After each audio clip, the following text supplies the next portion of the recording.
और इसी पर एक और अपडेट, गोपाल खेमका हत्याकांड में एसआईटी का गठन हो चुका है और मामले की जांच के लिए एसआईटी का गठन। पटना में देर रात बदमाशों ने गोली मारकर हत्या की थी। अब इस पूरे मामले को लेकर जांच पड़ताल की जा रही है। एसआईटी का गठन किया गया है, लेकिन जाहिर तौर पर जिस तरह से ये मामला सामने आया है और उसके बाद देखिए कानून व्यवस्था पर सवाल खड़े हो रहे हैं।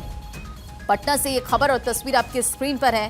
पुलिस की टीम, फॉरेंसिक टीम जो इस पूरे मामले को लेकर जांच पड़ताल करेगी और इस खबर पर एक अपडेट के साथ हमारे सहयोगी अस्मित सिन्हा हमारे साथ जुड़ गए। अस्मित, इस पूरे मामले को लेकर जाहिर तौर पर जांच पड़ताल की जा रही है, लेकिन गोपाल खेमका हत्याकांड के बाद कानून व्यवस्था पर कई सवाल उठे। फिलहाल अपडेट यह है कि एसआईटी का गठन, क्या कुछ डेवलपमेंट है इस खबर पर? देखिए रंजना, अभी पुलिस पता लगा रही है। दरअसल वहां के सीसीटीवी फुटेज खंगाले जा रहे हैं कि आखिर जब रात के वक्त वो घर पर लौट रहे थे और जैसे ही वो गाड़ी से उतरते हैं, फुट ड्राइव कर रहे थे। इसके पहले भी मैंने बताया कि पटना में एक बाकीपुर क्लब है, वहां वो गए हुए थे और देर रात जब वो घर लौट रहे थे, जैसे ही वो उतरते हैं वैसे ही अपराधी वहां पहले से बैठे रहते हैं और सर में बंदूक पिस्टल सटाकर गोली मारी जाती है और मौके पर ही उनकी मौत हो जाती है। बाद में परिजनों को जब पता चलता है तो लोग दौड़ते हैं, फिर उन्हें अस्पताल ले जाया जाता है, लेकिन बीच रास्ते में ही उनकी मौत हो जाती है।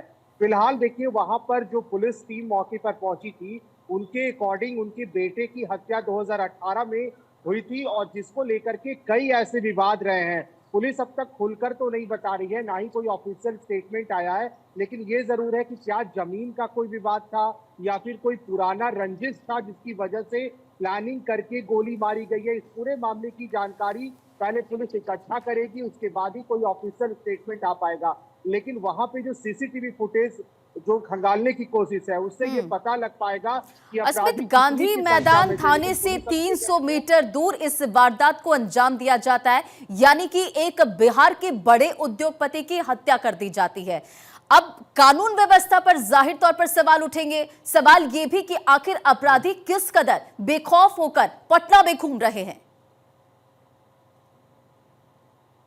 बिल्कुल सवाल उठेंगे और जाहिर सी बात है, इस साल चुनाव है तो तेजस्वी यादव इसे मुद्दा बनाएंगे, पूरा विपक्ष इसे मुद्दा बनाएगा। और हो सकता है कि क्योंकि राजधानी में बड़ी घटना घटी है रंजना, तो थोड़ी देर में तेजस्वी यादव वहां पहुंच सकते हैं, विपक्ष के बड़े चेहरे वहां जा सकते हैं, ये भी खबर हमारे पास है।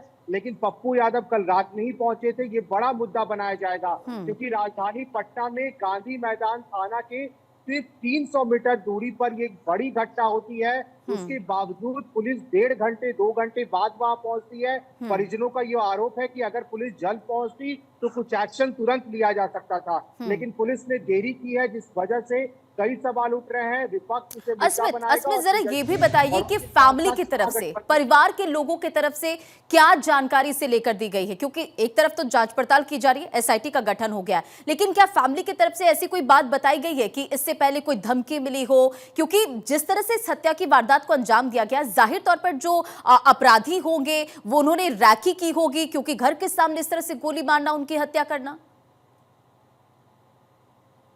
नहीं, देखिए परिजनों ने कुछ वैसा अब तक बयान दिया नहीं। अगर दिया भी है तो वो पुलिस के पास है, अभी पुलिस ही उस बयान का आगे तौर पर ऑफिशियल स्टेटमेंट देगी, मीडिया को बताएगी। लेकिन फिलहाल एसआईटी का गठन करके पूरे मामले की जांच बहुत तेजी से करवाई जा रही है, क्योंकि बिहार के डीजीपी ने भी कहा है कि जो भी राजधानी के अंदर या बिहार के अंदर इस तरह का घटना होगा, उस पर तुरंत पुलिस एक्शन लेगी। तो देखना यही होगा कि देखिए, लगातार ये कहा जाता है बिहार में कि अपराधी बेलगाम है, पुलिस तुरंत एक्शन लेती है, लेकिन देरी होता है गिरफ्तारी में, अपराधियों को पकड़ने में। यही देखना है कि इस बार पटना के अंदर जब इतनी बड़ी घटना घटी है तो कितना जल्द अपराधी को पकड़ा जाता है। बिल्कुल, कब अपराधी को पकड़ा जाएगा, पुलिस कब एक्शन लेगी, क्योंकि कई ऐसी वारदात पटना में हो चुकी है जो कि कानून व्यवस्था पर सवाल खड़े करती है। बहुत बहुत शुक्रिया इन तमाम जानकारियों के लिए अस्मित, नजर बनाए रखें।